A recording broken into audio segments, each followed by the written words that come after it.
This is Notepad. I'm your host, Ibrahim Sani. Not many of us think about waste management. In fact, we just assume that it's there and it's going to solve all our problems in the long run. But mind you not, waste management is a big deal, and a lot of companies are taking their time to solve this very critical issue. And of course, KDEB in Malaysia, KDEB Waste Management is also looking at this business quite extensively. And here we are talking to them about how this industry is going to shape up and perhaps how we can plan forward when it comes to waste management, not just in this country, but of course in Selangor.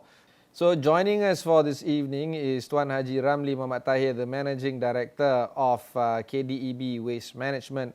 Tuan Haji, thank you for taking the time to speak with us. Let's walk through the first few questions that I have in mind, which is KDEB Waste Management. Talk to us about the company itself. Right. Thank you, Ibrahim. First of all, on behalf of the company and the board members, I'd like to extend my thank you to Ibrahim and Astro AWANI for giving me some space today. Well, we are owned 100% by the state government through MBI. MBI is Menteri Besar Incorporated. We have been doing this business actively and aggressively for the past 5 years. We were mandated by the state government of Selangor, to bring this waste management in Selangor into another level. Our scope of work is very simple. Number one, we've got to take care of the cleanliness of Selangor. We are doing domestic waste collection on a daily basis, as well as we are taking care on the public cleansing matters in the whole state of Selangor. We have got to serve I reckon probably we'll be talking about 6.4 million people who are living and staying in Selangor, plus minus another 1.5 million foreign worker, with 1.2 million taxpayer.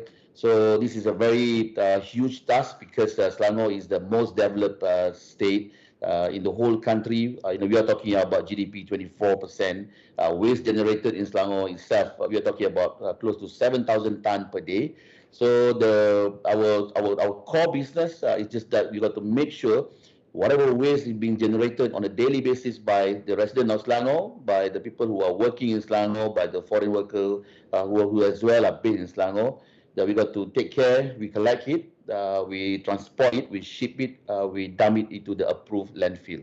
That's number one. Number two, we have got to ensure that some of the public cleansing work, which probably cover road sweeping, grass cutting, drain cleaning, collection of bulky waste. This one also is contributed to the waste generated in Selangor. I strongly believe probably we are talking about close to 3,000 tons per day. So if you add, you add the 7,000 tons of domestic waste plus the 3,000 tons of bulky waste and public cleansing waste, it's almost 10,000 tons of waste that we are dealing with in Selangor.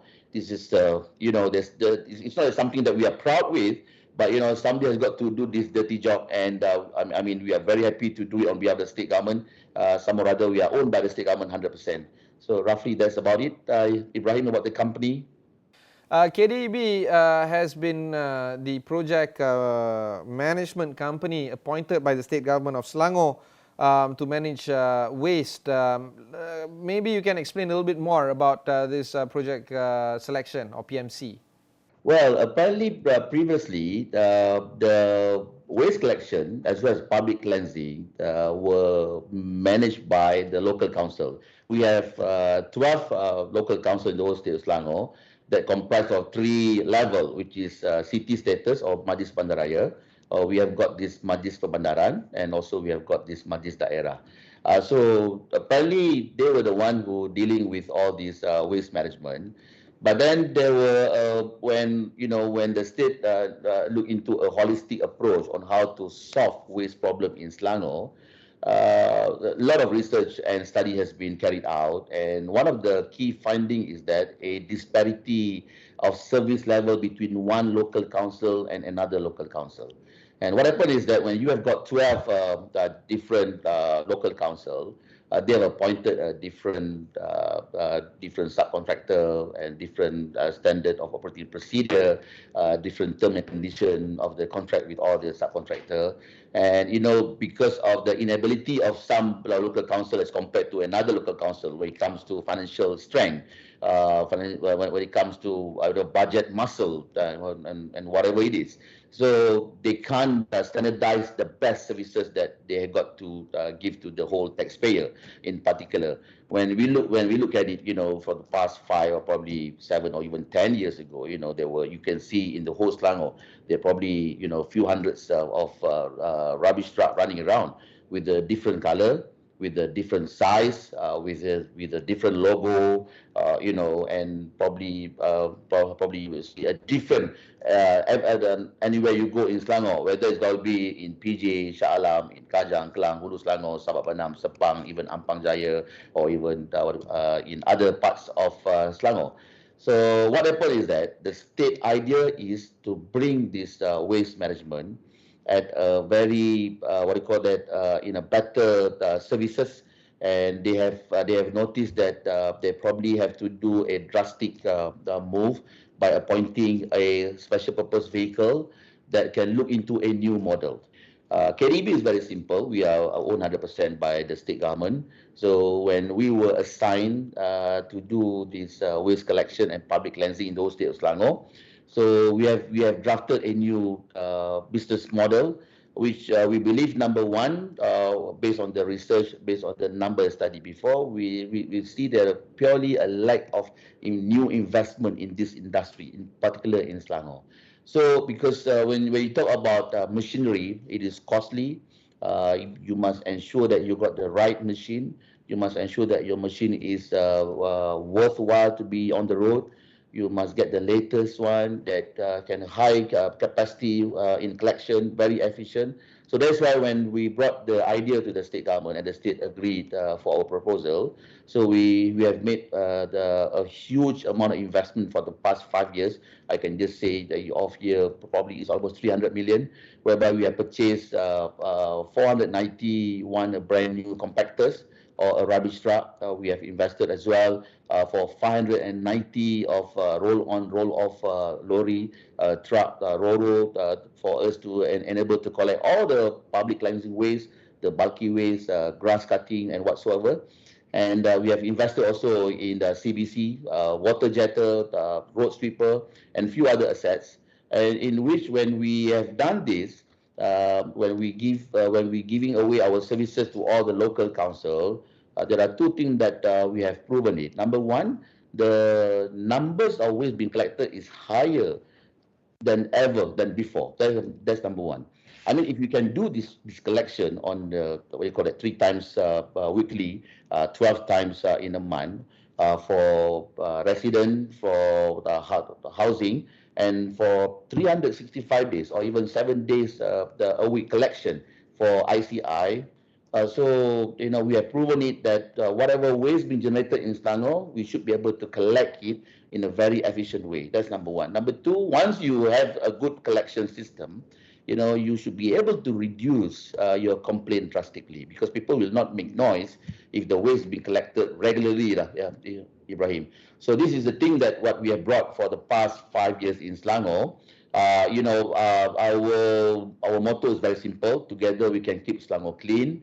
We are not talking about top line, revenue kind of thing when we do with the public, because we are owned 100% by the state government. So our baseline, our KPI is just to ensure that we can keep Selangor clean at the very minimal rate. We are talking about, I can just say it here. We are giving probably 50% discount as compared to other concession company in the whole country, and we are dealing with the most waste generator in the whole Malaysia, and yet the stakeholder, which is the local council or even the state government, only have to pay us only 50% of the original budget, which is supposed to be meant for waste management in the whole Selangor. Transforming waste industry is going to be a big deal. In fact, it has to be done in order for us to be a little bit more competitive. How do you think this is going to shape up in the long run? Well, we are talking about looking at a new model which is more sustained. You can't stop people from generating waste. I thought that there are probably a few other factors that need to be taken into account. Number one, the sensitivity of the public itself. We are talking about the government, the private sector, the government-linked company, probably like KDEB, and also the taxpayer. So it comes to waste. Everybody will generate waste on a daily basis, Ibrahim. It doesn't matter whether you are single, you are married, you are in a company, you are in village, or you are in the commercial, whatever it is, they will have to generate waste on a daily basis. And a lot of people have thought that, they can just generate waste without, like nobody business, just dump it waste everywhere. You can see from the commercial, sometimes you see the foreign worker, they just dump their waste from the first floor, second floor, like nobody business. You drive around, you look at when you stop at the traffic light, you see people throwing all the rubbish, plastic, papers, cup, from the window, which is very sad. And government has got to ensure that there is enough budget for this industry. I mean, we are talking about the cost of doing the waste collection. We are talking about the cost of cleaning up the drain. We are talking about the cost of putting a lot of resources to ensure that the road is being swept regularly. The grass being cut regularly. So all these costs, is going to hike on a yearly basis, because the more people migrate to Selangor, because Selangor, as I mentioned earlier, is the most developed state in the whole country. So when there is more people living and staying and working in Selangor, so of course there will be a new residential area being opened up in the whole state of Selangor. You are talking about a huge numbers of population increase in Selangor as compared to 5 years ago. But then again, if the public just taking it very lightly, oh, it's okay, I can generate this waste. I have to put it anywhere because somebody has got to do this dirty job later, which is the state government or local council or even KDB in this case. So it doesn't work that way. I know a lot of what do you call that, knowledge need to be done from the beginning. We're talking about school children, about the importance of separation of waste. Try to reduce the waste, reuse the waste. A lot of things need to be done. And now you're talking about the treatment and disposal, because the more we collect waste, the more waste being dumped at landfill at the moment. I mean, the state government has got to provide a few hundred acres of land meant to be landfill for every 5 years or even every 10 years. So I really hope that the government, the private, the public, especially the taxpayer, should realize that waste is our own responsible. Ibrahim, sometimes when I see at the petrol kiosk, for example, a lot of people taking their opportunity when they stop at the petrol kiosk, filling up their gas, and they are cleaning up their car and throwing their waste in the bin which is provided by this petrol kiosk. Now, my question is, if you're going to have this kind of mentality, is your waste, and how can you dump your waste at other people's territory? I strongly believe that if it is going to be your waste, you should settle it at your own place. So this has got to be changed. And we are talking about the understanding of recycle, so to speak. And we are, of course, when it comes to numbers as compared to the developed country, we are far behind. I don't think we can match with Sweden, even Singapore, even in England, in Japan, or even in Norway, even in America. This level has got to be changed, because if we think that anything is just a waste, it's just a rubbish, and then we throw it, and then we just don't even care about the environment, because some of the plastic, it could be turned out, to process into a few metals. It can turn out into become a good resins, become the feedstock, a new a new kind of thing to produce another plastic, for example. Kind. So I don't think that the understanding of the aluminium, papers, cardboard, PPE, HDPE, a lot of things that people are not very serious and aware about the importance of all these things, Ibrahim. In Japan, they keep trash by themselves, and then I was there and I couldn't find a trash bin, so I had to bring it back to the hotel. Is it something like that you're envisioning? Yes. we have to think along that line, Ibrahim. Like, as far as I'm concerned, I notice people are taking lightly, like, I can generate waste at any time and I can dispose it at any time as long as it is not in within my compound, for example, which is not right. I remember when I sent, before PKP, I mean, 2 years ago, my daughter was in this secondary school, what do you call that, a boarding school. So over Saturday, Sunday, we went to visit her, and then we brought over some, some KFC or even, some stuff, some food, and we had this lunch at the cafeteria at the canteen of school.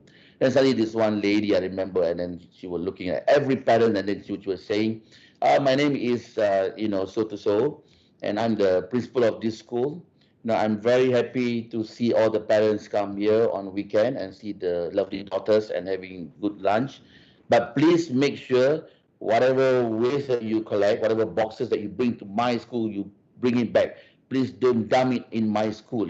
I was so gobsmacked by this lady, because to me, she's trying to protect the school environment, do not want to incur cost by having a more maybe bins, maybe dustbin, maybe more garbage bin, or even to hire more cleaner to clean up, because already the cafeteria or even at the canteen will be filled up by a lot of boxes, pizza boxes, KFC boxes, whatever, which is being brought by the parents for the daughters. Now, ever since that, the whole parent like become more responsible. Even if we bring any food, so we got to take up, bring it back, the plastic, the boxes. I thought we have to be, man enough to do this in this country.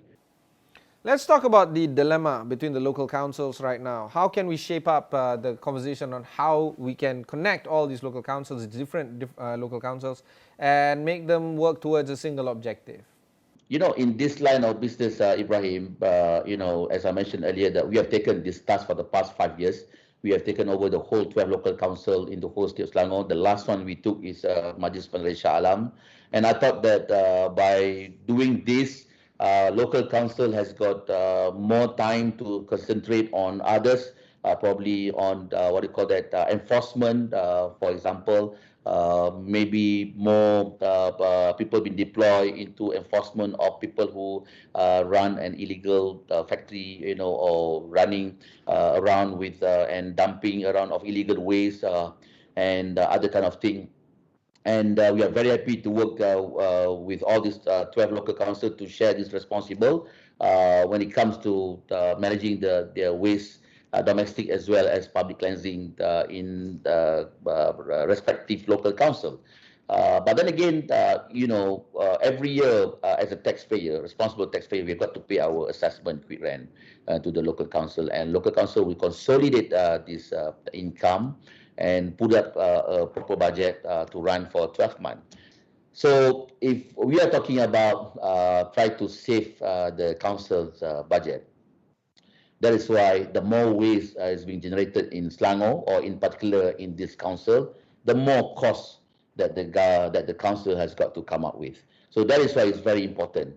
If the public want to have more development, more money being spent for other kind of development that can be shared the benefit to the taxpayer, so there should be less money being spent on the waste management, for example.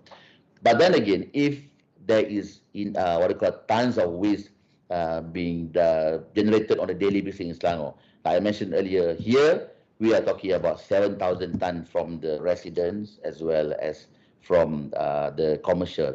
Now we have yet to talk about domestic waste is being generated by other factory, by other big industrial in the whole state of Selangor. That will be under a different cost and budget. So if money has got to be spent, so there will be less money that available for other kind of development, or probably council wanted to concentrate on what do you call that, building up public amenities, building up a new town, a new township, or even a new what do you call the hall, a new what do you call the infrastructure, a new other kind of thing. So that is why I thought that we are trying our very best to keep our cost at the minimal cost. As I mentioned, we are the largest waste collector in the whole country, but we are giving the cheapest rates in the whole country. we are trying our very best to give the best service with a cost that is not going to break the council's pocket. And of course, we have to ensure that we comply with all the KPI which has been set by the council. And I really hope that the public realize and notice that the government are trying their very best through the local council and KDEB. This responsible has been assigned to us. Well, of course, we've been monitored by the council regularly on a daily, on a monthly, or even a yearly basis, and which is quite that this job is 365 days. Even on a public holiday, we have got to ensure that even for the past year and a half during this PKP, during this MCO, we never stop going out to the office and do our collection, do the surveying, do the monitoring, address the complaint. Whatever waste that is being generated, we got to ensure that it will be collected proper and send it to the landfill. And it's dirty, dangerous, and it is. I don't think you want to do this job, Ibrahim. But then again, somebody has got to do this job, lah. But on behalf of the state government, I don't see a problem at our level. We are very happy to undertake this big assignment to us because I'm staying in Selangor. I'm fully aware what's going on in Selangor, and me and my team, we have been running since day one 5 years ago. Even now, even at this very dangerous time, we're talking about this COVID-19 everywhere. We just can't stop doing our job. I consider myself and all my team members, myself, we have got almost 10,500 crew members down there. We have been exposed by these people, public, waste, interaction, airborne, we have got to do it. One question I want to ask is on Internet of Things and artificial intelligence being the pillar of solution to your business operations.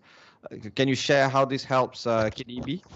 Okay, I thought we have to ensure that whatever we do, we are following the latest trend. We are talking about the revolution of IR 4.0.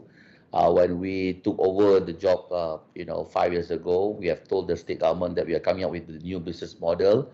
Part of it by investing a completely brand new compactors, a brand new RoRo, a brand new machine, in which we have tagged with our vehicle monitoring system.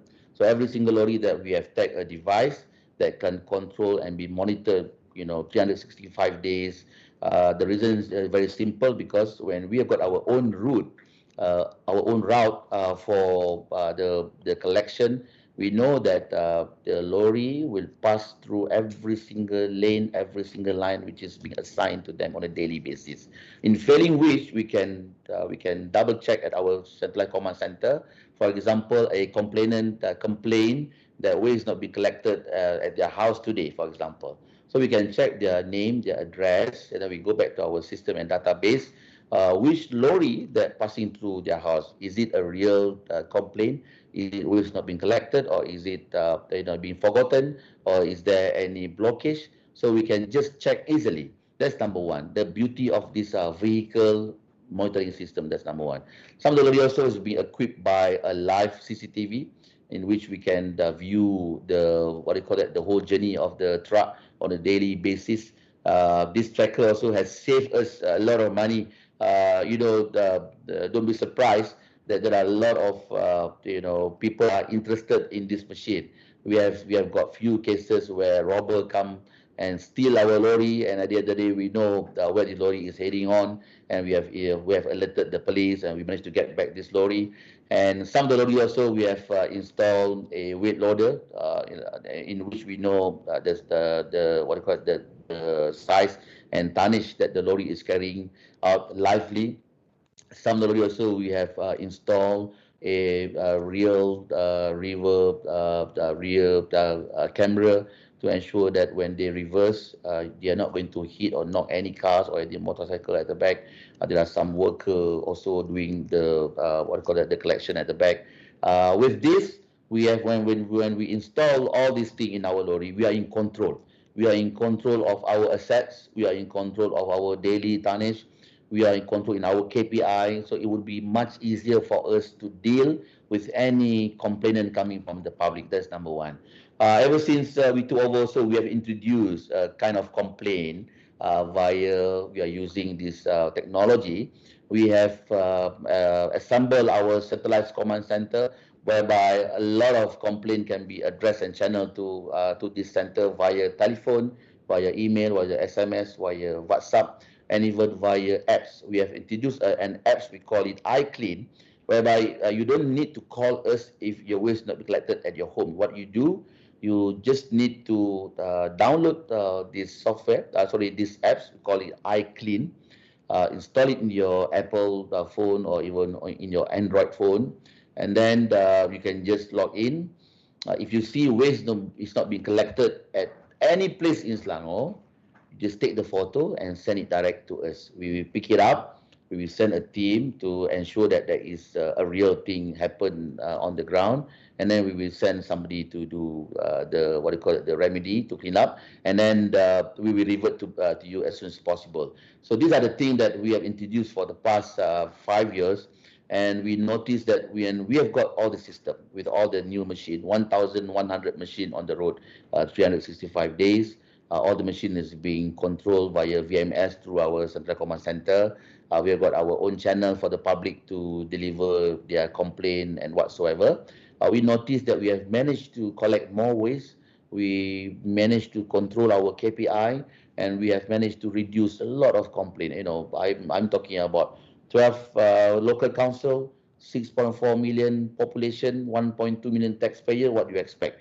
Easily, before we took over, I strongly believe that, probably hundreds of complaints that we have received every day. Now, probably half of it that we are dealing with. This is kind of thing that we have done. We are also in the process of putting up a new technology in some of the remote bins, which is being parked at some kampung and kampung tradisi. What happened is that some kampung is be far further north in Selangor, further south and further west. We do not want our lorry to wasting time and going there and do not have enough collection. So we are putting a weight sensor for these bins. So if it is full, then only we trigger our center, then only we send our lorry. So these are the things that we are doing it. Of course, we are trying our very best to explore more technology, not only in collection as well as public cleansing. Ibrahim. Okay, thank you very much. That was Tuan Haji Ramli Mohd Tahir, the Managing Director of KDEB Waste Management. There's a lot of resources online that you can learn more about KDEB. You can also try to find out more information from the relevant sources on the state government's websites and the likes. And of course, KDEB Waste Management also has continued outreach programs. Just reach out or find out more from their social sites. But until then, that was our conversation with Tuan Haji Ramli Mohd Tahir, the Managing Director of KDEB Waste Management. If you've missed any part of this interview, just head on to astroawani.com. Look for Notepad over there. Look for KDEB as well over there. Until then, thanks very much for watching and good evening.